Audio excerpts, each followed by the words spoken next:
They made it. Let's hear it for Blind Midget.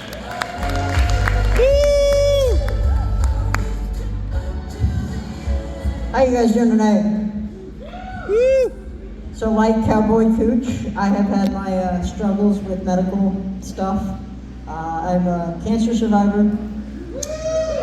Went through 17 surgeries, 3 years of chemotherapy, and a year of radiation. So, you know, it really humbles you. You take life with a grain of salt. But throughout the whole time, I've always kept a sense of humor. The brain tumor made me legally blind, so therefore I tell a lot of blind and short jokes because chemo also made me short. So I was looking at my phone one day, and I like the apps now because they can blow things up, right? Back when I had my first phone, they didn't do that. So I'm looking at my phone, and I feel, you know how like you can feel a presence, like right near you? So I felt the presence, right? And I look back, and there's this lady staring at me, and she goes, "Are you sniffing your phone?" I looked at her dead face, and I go, "Yeah, it's a new app. It's called Scratch and Sniff. Want to smell?" She's like, "Really?" And I'm just like. So then, you know, like I have friends that, you know, are also disabled as well, or have special abilities, however you want to call it. I had a buddy I went to school with at SPSCC, and he's got a prosthetic leg like Cowboy Cooch, and from the hip down, it's, you know, prosthetic. And so he's like, he comes at me one day and he's like, "Hey, Nick, you'll never believe what happened to me the other day." I was like, "What happened?" He's like, "Well, I was walking across the bridge on campus, right? And I slipped. I did the splits. My leg flew all the way down to the other end of the bridge, and I'm just sitting there like, is anybody gonna help me get my leg?" And I was like, "Bro, I already gotten it for you, and I would have thrown it to you, and I would have missed." And he goes, "No, but it's all good, but I had to crab walk all the way down to reattach my leg." He goes, "Talk about your separation anxiety." I slapped him on the back, and I go, "Ain't nothing like having to pull yourself back together."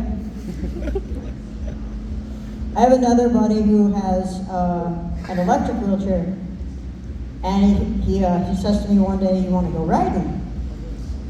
And I was like, "Riding? What do you mean? You got pegs?"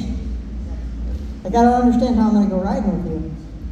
So he's like, "No, I got this extra wheelchair." And I'm like, "Let's go." So we go riding from the old St. Peter's Hospital building, if you guys are familiar with that, up on 4th and Sherman, all the way down to the McConies on Capitol Way, right? And he's like, "Dang, you drive better than my sighted friends." And I'm like, "That's because I got the feel, bro." Yeah, you know, growing up, you know, people aren't used to having people be within sniffing range of their print, right? Or their books or whatever. So I had to learn Braille. And I came out of treatment one day. I was really tired because chemo wears everything out of you, right? And I fell asleep while I was reading Braille.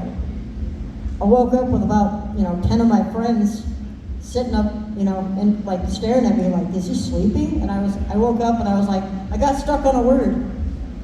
They were like, "That's so cool." I also had another buddy who had no arms. His arms stopped at his sleeves.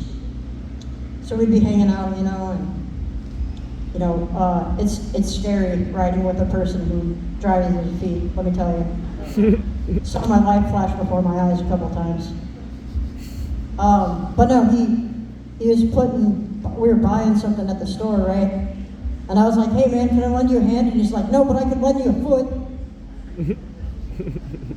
Anyway guys, that's my time. Have a good one.